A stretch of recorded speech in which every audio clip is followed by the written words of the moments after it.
இயேசுவுக்கே புகழ். இன்றைய இறைவார்த்தைகளை சுருக்கமாக தியானித்து ஜெபிப்போம். இன்று இறைவாக்கினர் சாலமோன் தன் தாய் அன்னாவுக்கு அற்புதமாக பிறந்ததற்கு முன்பான முன்னுரையை நாம் வாசிக்கிறோம். பழைய இஸ்ரவேல் சமூகத்தில் மலட்டுத்தன்மையுடன் இருப்பது மற்றும் குழந்தை பெற்றெடுக்க இயலாமல் இருப்பது ஒரு கெட்ட சகுனமாகவும் கடவுளின் அதிருப்தி மற்றும் பாவத்தின் அடையாளமாகவும் கருதப்பட்டது. அதனால்தான் அன்னா அவளின் குழந்தையற்ற நிலையை கண்டு மிகவும் மனம் வருந்தினாள். மேலும் அவள் ஆண்டவரிடம் உதவி தேடிச் சென்றாள். அன்னா ஆண்டுதோறும் ஆண்டவரின் இல்லம் வந்த போதெல்லாம் அன்னாவின் சக்களத்தி பெனின்னா அவரை துன்புறுத்தி வதைத்தாள் என்று பார்க்கிறோம். அன்னாவின் கணவன் எல்கானா 2 மனைவிகளை கொண்டிருந்தான். மற்றும் ஒரு மனைவிதான் பெனின்னா. அவளுக்கு குழந்தைகள் இருந்தது. அன்னா மலட்டுத்தன்மையுடன் இருந்த போதிலும் அவளுடைய கணவன் எல்கானா அவளை எல்லாவற்றையும் விட, ஏன் பெனின்னா தனக்கு பெற்றெடுத்த எல்லா குழந்தைகளையும் விட அதிகமாக நேசித்தான் என்பதை நாம் அறிய வேண்டும். கடவுள் அன்னாவின் கூக்குரலை கேட்டார். அது சாலமோனின் அற்புத பிறப்புக்கு வழி வகுத்தது. இன்றைய வாசகத்தில் அது கொடுக்கப்படவில்லை. என் அருள் உனக்கு போதும், வலுவின்மையில்தான் வல்லமை நிறைவாய் வெளிப்படும் என்று திருத்தூதர் பவுல் அழகாக 2 கொரிந்தியர் 12வது அதிகாரத்தில் 9வது இறைவார்த்தையில் அவருடைய ஒரு குறிப்பிட்ட வேண்டுதல், உடலில் உள்ள உடல் நலத்திற்காக வேண்டும் பொழுது 3 முறை வேண்டியும் கூட இந்த இறைவாக்குதான் அவருக்கு கொடுக்கப்பட்டது என்று பார்க்கிறோம். என் அருள் உனக்கு போதும், வலுவின்மையில்தான் வல்லமை நிறைவாய் வெளிப்படும். அதுதான் இங்கும் நடக்கிறது.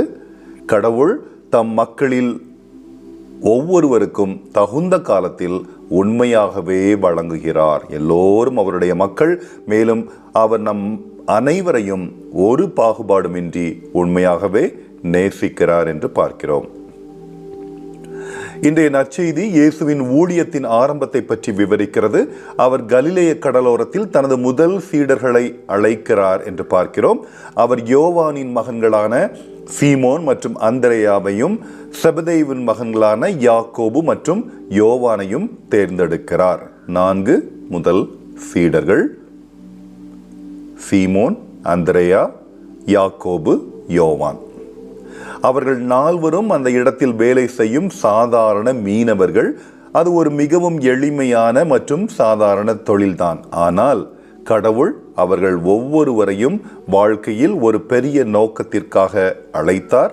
மேலும் ஆண்டவர் அவர்களை மனிதர்களை பிடிப்பவர்களாக மாறும்படிக்கு அழைத்தார் என்று பார்க்கிறோம்.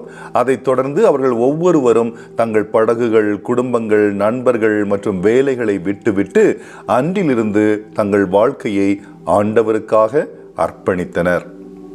ஆண்டவரே கேட்கும் பொழுது ஒரு வார்த்தை கூட இல்லை, அவருடைய சித்தம் என்று அவரை பின்பற்றினர் என்று பார்க்கிறோம். நம் அனைவருக்கும் நம் வாழ்வில் வெவ்வேறு அழைப்புகள் உள்ளன. எனவே இயேசு நம் அனைவரையும் எல்லாவற்றையும், ஏன் குடும்பத்தையும் கூட விட்டுவிட்டு, அவ்வாறு விட்டுவிட்டுதான் சீடர்களாக அவருடன் சேர விரும்புகிறார் என்று நாம் நினைக்கக்கூடாது. ஒவ்வொருவருக்கும் ஒவ்வொரு அழைப்பு. நினைவில் கொள்ளுங்கள், அந்த நாட்களில் இஸ்ரவேலர்களை ரோமையர்களிடமிருந்து விடுவிக்கக்கூடிய ஒரு அரசியல் மெசியாவை அந்த காலகட்டத்தில் மக்கள் தேடிக்கொண்டிருந்தார்கள். ஒடுக்கப்பட்ட பல இளைஞர்கள் அத்தகைய மெசியாவுடன் சேர தயாராக இருந்திருப்பார்கள். நம் இயேசு ஒரு ஆன்மீக மெசியா. அவருடைய அரசு மன்னிப்பு, குணப்படுத்துதல் மற்றும் பாவத்திலிருந்து விடுதலையை பற்றியது. இது பலரின் உடனடி அரசியல் நம்பிக்கைகளுடன் ஒத்துப்போகவில்லை என்பதையும் பார்க்கிறோம். இயேசு அவர்களை அழைத்த பொழுது அவருடைய இந்த ஆரம்பகால சீடர்களின் இதயங்களில் சரியாக என்ன இருந்தது என்று நமக்கு தெரியாது. ஆனால் இயேசுவுக்கு தெரியும். ஒரு விஷயம் நிச்சயம், அவர்கள் தங்கள் ஒடுக்குமுறையிலிருந்து விடுபட விரும்பினார்கள் என்பது. அவர்கள் தங்கள் அழைப்புகளை பெற்றபோது இயேசுவை பின்தொடர்ந்தார்கள். இயேசுவை பொறுத்தவரை அவரின் சீடர்கள் ஆவதற்கு உலகியல் தகுதிகளுக்கு எந்த பங்கும் இல்லை. ஏனென்றால் அவர் ஒருவேளை அவர்களின் ஆன்மாக்களில் ஒரு எளிமையை கண்டிருக்கலாம். இதைத்தான் அவர் விரும்புகிறார். எளிமையான மனம், தாழ்மையான மனம், எல்லாவற்றையும் நாம் கற்றுக்கொள்ளலாம் என்று.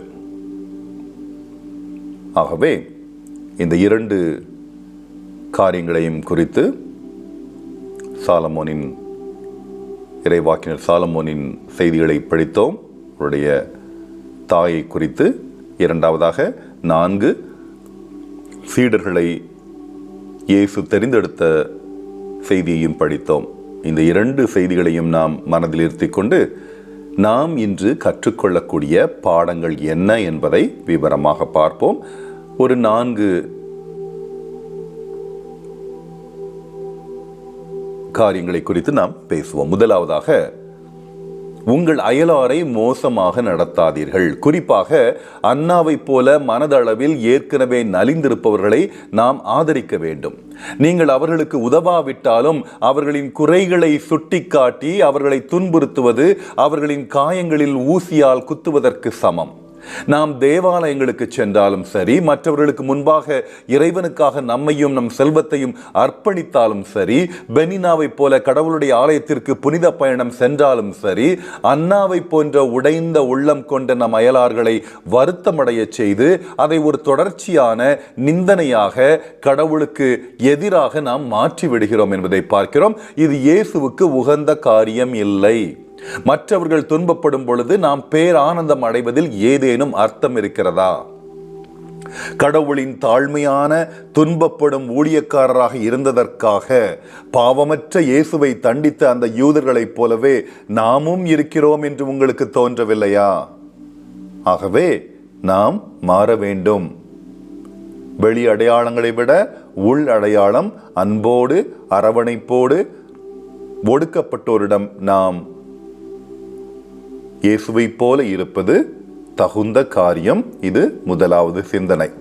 இரண்டாவதாக, உங்களுடைய வாழ்க்கை துணைவி. ஒரு எடுத்துக்காட்டாக சொல்கிறேன். இது ஒரு குடும்ப சூழ்நிலையில் பார்க்கலாம். உங்களுடைய வாழ்க்கை துணைவி மலட்டுத்தன்மையால் அல்லது நீடித்த நோயால், புற்றுநோய் போன்ற நீடித்த நோயால் அல்லது பாச போராட்டம் கொண்ட உங்களை பெற்றவர்களால், மாமியார்களால், பெரும்பாலும் முதியவர்களால் அதிக சுமையால் துன்பப்படும் பொழுது அல்லது வாழ்க்கையில் கடினமான காலங்களை எதிர்கொள்ளும் போது அனைவரின் நிலையிலும் உங்களை பொருத்தி பார்க்க முயற்சி செய்யுங்கள். நான் கணவர்களுக்கு, குடும்ப தலைவர்களுக்கு கூறுகிறேன், ஒரு கணம் சிந்தியுங்கள். ஒருவேளை நீங்கள் இதை கேட்டீர்கள் என்றால். அதனால் எல்லா நேரமும் உங்கள் மனைவிகள் சரி என்று நான் சொல்லவில்லை. ஆனால் இந்த குறிப்பிட்ட தருணங்கள் அன்னாவை பற்றி யோசிக்கும் பொழுது சொல்கிறேன், தயவு செய்து சிந்தியுங்கள். உங்கள் துணைவி நோய்களினாலோ இல்லை சில கொடுமைகளினாலோ, மருமகள் மாமியார் கொடுமை என்று இருக்கும் அல்லவா, அப்படிப்பட்ட கொடுமைகளினால் உங்களுக்கு புரியாது. உங்களுடைய தாய், உங்களுடைய தகப்பன் என்று உங்களுக்கு புரியாது. ஆனால் நாம் புரிந்து கொள்ள முயற்சி செய்ய வேண்டும். We have to put into the shoes of others. இந்த கதையில், in this case, you have to fit into the shoes of your wife. என்ன பிரச்சனைகளை உங்களுடைய மனைவி மேற்கொள்கிறார்கள் அல்லது அனுபவிக்கிறார்கள் என்பதை, எதிர்கொள்கிறார்கள் என்பதை நீங்கள் உணர வேண்டும். உணர்ந்து பாருங்கள். வயதானால் மட்டும் போதாது. குழந்தையாக இருக்க வேண்டாம். முதிர்ச்சி வேண்டும். இயேசுவுக்குள் முதிர்ச்சி வேண்டும். இப்படி நடப்பின் முதலில் உங்கள் துணைவிக்கு ஆதரவளியுங்கள். ஏன் தெரியுமா? திருத்தூதர் பவுல் ஆதியாகமத்தில் சொல்லப்பட்டதை மீண்டும் சொல்கிறார். எபேசியர் 5வது அதிகாரம் 31வது இறைவார்த்தையில், ஆதியாகமத்தில் 2வது அதிகாரம் 24வது இறைவசனத்தில், கணவர் தம் தாய் தந்தையை விட்டுவிட்டு தம் மனைவியுடன் ஒன்றித்திருப்பார், இருவரும் ஒரே உடலாயிருப்பர் என்று. உங்கள் துணைவி தவறு செய்கிறார் என்று நீங்கள் கண்டால், நீங்கள் இருவரும் ஒரே உடல் என்பதால் இருவரும் இணைந்து முதியவர்களுக்காக ஒரு சமரச தீர்வை காண வேண்டும். அன்னாவின் கணவர் அவள் மலட்டுத்தன்மையுடன் இருந்த பொழுதிலும் அவளை மிகவும் நேசித்தார் என்று பார்க்கிறோம். ஒரு அற்புதமான கணவர். தனிப்பட்ட மற்றும் குடும்ப ஜெபங்கள் பெரும்பாலும் பிரச்சனைகளை தீர்க்க சக்தி வாய்ந்தவை. அன்னாவின் நிலைமையிலும் பார்க்கிறோம். அவர்கள் அந்த அர்ப்பணிப்புக்காக காணிக்கை செலுத்துவதற்காக படைகளின் ஆண்டவரை நோக்கி செல்வதை அவர்கள் ஒரு நாளும் தடையாக பார்க்கவில்லை. குடும்பமாக சென்றார்கள், பலி செலுத்தினார்கள் என்று பார்க்கிறோம். அதே போல நாமும் குடும்ப ஜெபங்களை குடும்பமாக ஏறெடுத்து பார்க்க வேண்டும். தனிப்பட்ட ஜெபம் தேவை, அதை இல்லை என்று சொல்லவில்லை. ஆனால் குடும்ப ஜெபமும் தேவை. ஏன் நாம் ஒரு குடும்பமாக இருக்கிறோம், கடவுளுக்குள் ஏன் நாம் ஒரு குடும்பமாக இருக்கிறோம் என்பதை நாம் உணர வேண்டும். ஆகவே அன்னாவின் விஷயத்தில் நடந்தது போல இறைவன் தலையிட்டு தகுந்த தீர்வுகளை தகுந்த காலத்தில் உங்களுக்கு வழங்குவார். ஆனால் நீங்கள் அவரை உங்கள் குடும்பங்களில் அனுமதிக்க வேண்டும். இதுதான் இரண்டாவது சிந்தனை. மூன்றாவதாக, பொறுமையாக இருங்கள், உங்களுக்கு கருணை காட்ட ஆண்டவர் காத்திருப்பார் என்று எசாயா இறைவாக்கினர் 30வது அதிகாரம் 18வது வார்த்தைகளை சொல்லியிருக்கிறார். உங்களுக்கு கருணை காட்ட ஆண்டவர் காத்திருப்பார். ஆகவே தாமதங்கள் என்றால் நீங்கள் சில பிரார்த்தனைகளை கடவுள் முன்பாக வைக்கலாம். தாமதங்கள் ஏற்படுவது போல தோன்றலாம் அந்த காரியங்களில். ஆனால் தாமதங்கள் மறுப்புகள் அல்ல, மாறாக பெரிய ஆசீர்வாதங்களுக்கு நம்மை நாமே தயார்படுத்துவதற்கான அவருடைய திட்டத்தின் ஒரு பகுதி என்பதை நாம் நினைவில் கொள்ள வேண்டும். காத்திருப்பு எவ்வளவு நீளமாக இருக்கிறதோ நோக்கமும் அவ்வளவு பெரியதாக இருக்கும். ஒருவேளை நீங்கள் கேட்டது நல்லதாக இருக்கலாம், ஆனால் கடவுள் திட்டமிடுவது அதைவிட சிறந்ததாக இருக்கும். இந்த காத்திருப்பு அந்த செயல்முறையின் ஒரு பகுதி என்பதை நீங்கள் விசுவசிக்க வேண்டும். ஒரு நாள் ஏன் இவ்வளவு காலம் இந்த காரியம் எடுத்தது என்பதை நீங்களாகவே புரிந்து கொள்வீர்கள். அது இறுதியாக நடக்கும் பொழுது நீங்கள் காத்திருந்ததற்கான உண்மையான அர்த்தம் உங்களுக்கு தெரிய வரும். உங்கள் ஆசீர்வாதமும் அபிரிதமாக இருக்கும். இது மூன்றாவது சிந்தனை. ஆகவே பொறுமையாக இருங்கள், கடவுளுக்காக காத்திருங்கள். Wait on the lord. நான்காவதாக, இறைவன் நம் ஒவ்வொருவருக்கும் வழங்கிய மற்றும் ஆசீர்வதித்த பலவிதமான வரங்கள், திறமைகள், ஆற்றல்கள் மற்றும் வாய்ப்புகளைப் போலவே நம் ஒவ்வொருவருக்கும் வாழ்க்கையில் வெவ்வேறு அழைப்புகள் உள்ளன. குடும்ப தலைவனாக, குடும்ப தலைவியாக, துறவரத்தாராக, கன்னியராக, தூதர்களாக, எத்தனையோ காரியங்கள், பிள்ளைகளாக, பாட்டியாக, தாத்தாவாக, ஒரு நண்பனாக, நோயாளியாக, மருத்துவராக, எத்தனையோ விதமான அழைப்புகள் நமக்கு இருக்கின்றன. நாம் கடவுளை ஏற்றுக்கொண்டு நம் ஒவ்வொருவருக்கும் அவருடைய திருவுளத்தை அறிய அன்றாடம் ஜெபிக்க வேண்டும். ஒரு நாள் கூட நாம் சோர்ந்து போகக்கூடாது. அன்றாடம் கடவுளிடம் ஜெபிக்க வேண்டும். நம்முடைய தனித்துவமான தொழில்களிலும் ஊழியங்களிலும் இறைவன் நம்மை நம்பிதான் அதை ஒப்படைத்துள்ளார் என்பதை நாம் உணர வேண்டும். வாழ்வது நான் அல்ல. ஆகவே நான் இப்பொழுது உங்களிடம் போதிக்கிறேன், நீங்கள் என்னிடம் பேசிக்கொண்டிருக்கிறீர்கள் என்று சொன்னால் கூட, இல்லை நான் சொல்வதை நீங்கள் கேட்டுக்கொண்டிருக்கிறீர்கள் என்றாலும் கூட, இது நானாக சொல்வதல்ல, எனக்குள் இருக்கிறவர் சொல்கிறார். ஆகவே இறைவன் என்னை நம்பி இந்த காரியத்தை ஒப்படைத்திருக்கிறார். இறைவன் உங்களை நம்பி உங்களுக்கு சேவையை கொடுத்திருக்கிறார். ஆகவே நம்மை ஒன்றாக சேர்த்து வைப்பது தேவன் மட்டும்தான், இறைவன் மட்டும்தான், வேறு யாரும் அல்ல. சாத்தானுக்கு இங்கு இடமில்லை. தவறாக சிந்திக்கலாம் சிலர், ஏன் இப்படியெல்லாம் போதிக்க வேண்டும், ஏன் இப்படியெல்லாம் போதனைகளை கேட்க வேண்டும் என்று. ஆனால் இது கடவுளுடைய போதனை, இது கடவுள் கொடுத்த செவி என்று சொல்லும் பொழுது நம்முடைய ஆன்ம காரியங்களுக்காக நாம் சிந்திக்க அழைக்கப்பட்டிருக்கிறோம். ஆகவே இதுவும் அவருடைய திருவுளம்தான். சீமோன், அந்திரேயா, யாக்கோபு மற்றும் யோவானைப் போலவே நம்மில் எவருக்கேனும் அவருடைய அப்போஸ்தலராக, சீடராக இருக்க ஒரு உண்மையான அழைப்பு கிடைத்தால் தயவு செய்து தயங்காதீர்கள். இது ஒரு பெரிய பாக்கியம். உலக அழைப்பை விட்டுவிட்டு அவரை பின்பற்றுங்கள். அதுவும் இந்த காலத்தில் அப்படி ஒரு அழைப்பு வந்தால், அது நீங்கள் ஒரு பாதிரியாகவோ இல்லை துறவரத்தாராகவோ எந்த சபைகளில் இருந்தாலும் திடீரென்று உங்களுக்கு இயேசு இருகரம் நீட்டி அழைக்கிறார் என்று வைத்துக் கொள்வோம். அவரை பின்பற்றுங்கள்.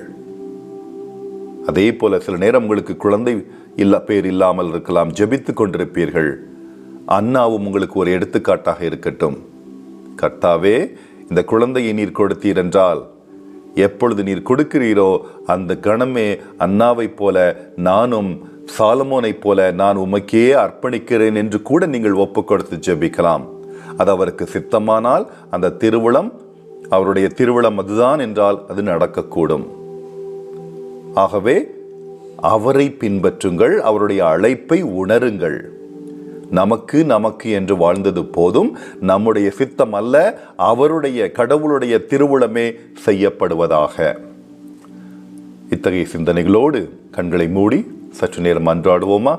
குறிப்பிட்ட இறைவாசனங்களை, இறை வார்த்தைகளை படிக்கிறேன், கேளுங்கள், தியானியுங்கள், உள்வாங்குங்கள். அதோடு கூட ஒரு சிறிய ஜெபத்தை நாம் ஒரு குடும்பமாக ஏறெடுத்து பார்ப்போம். முதலாவதாக 1 சாமுவேல் முதல் அதிகாரம் முதல் 8 வசனங்களில் கூறப்பட்ட இந்த முதல் வாசகத்திலிருந்து ஒரு கருத்து.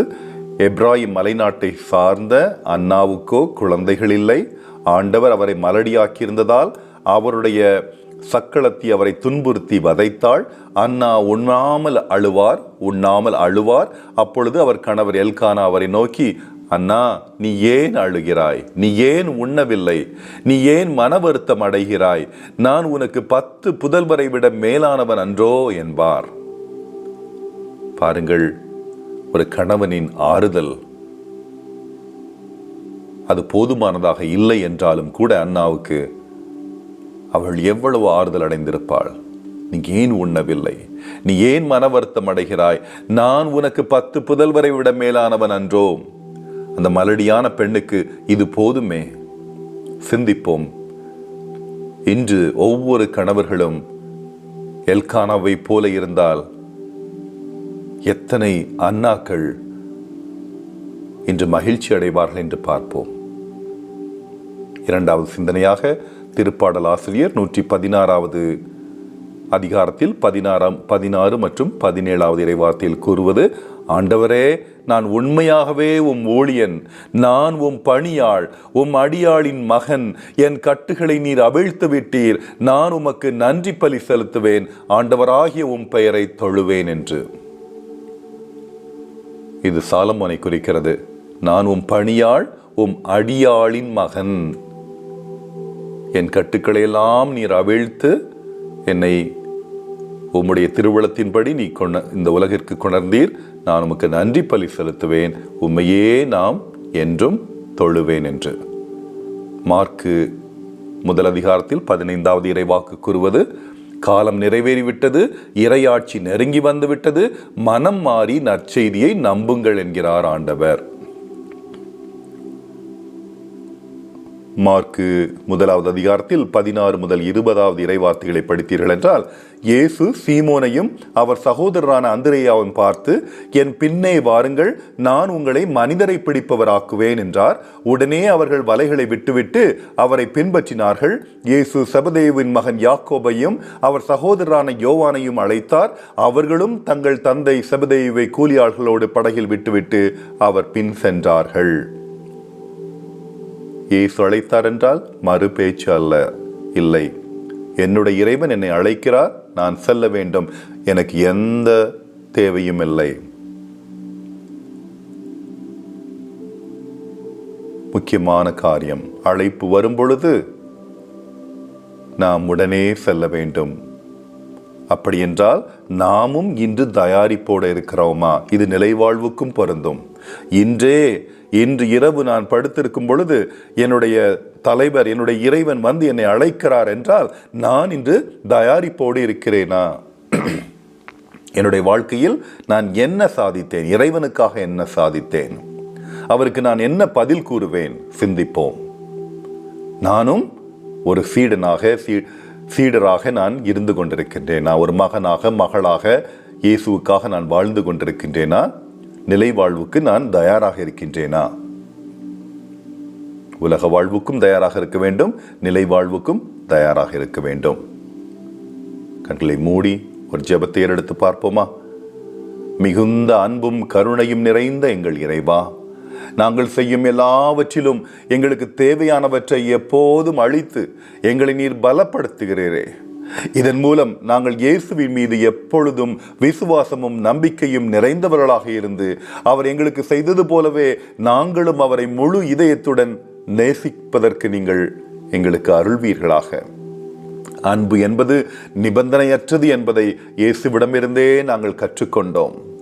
ஆனால் யாரையாவது இழந்து விடுவோமோ, என்னுடைய கணவனை நான் இழந்து விடுவேனோ, என்னுடைய மனைவியை நான் இழந்து விடுவேனோ, என்னுடைய பிள்ளைகளை நான் இழந்து விடுவேனோ, என்னுடைய பெற்றோர்களை நான் இழந்து விடுவேனோ என்ற பயத்தினால், சில சுயநலங்களினால் அல்லது முழுமையான நம்பிக்கை இல்லாததினால் எங்கள் குடும்ப உறவுகளில் எங்கள் அன்பு முறிந்ததாகவோ அல்லது தற்காலிகமாக தடைப்பட்டு உள்ளதாகவோ காணப்படுவதால் நாங்கள் அடிக்கடி துயருகிறோம் தகப்பனே. வலியோடு வேதனையோடு அழுது புலம்பிக் கொண்டிருக்கிறோம். எங்கள் உதவிக்கு எங்கள் மத்தியில் வாரும் தகப்பனே.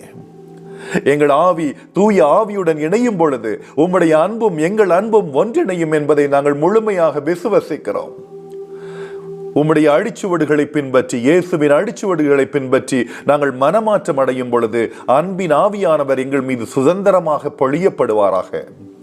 ஏனெனில் மீட்பு என்பது அவருடைய அன்பின் கொடை என்பதை நாங்கள் உணர்ந்து கொண்டிருக்கிறோம்.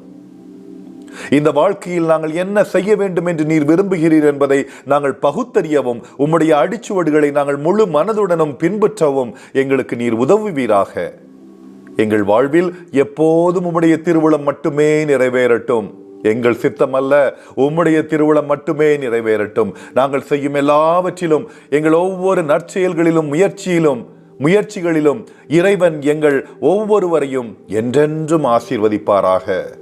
எல்லா புகழும் நன்றியும் மாட்சியும் உமக்கே உரித்தாகுக. என்றென்றும் வாழ்பவரும் ஆளுகை செய்பவருமான இயேசு கிறிஸ்துவின் மகிமைமிக்க பெயரால் மன்றாடுகிறோம். ஆமேன், ஆமேன்.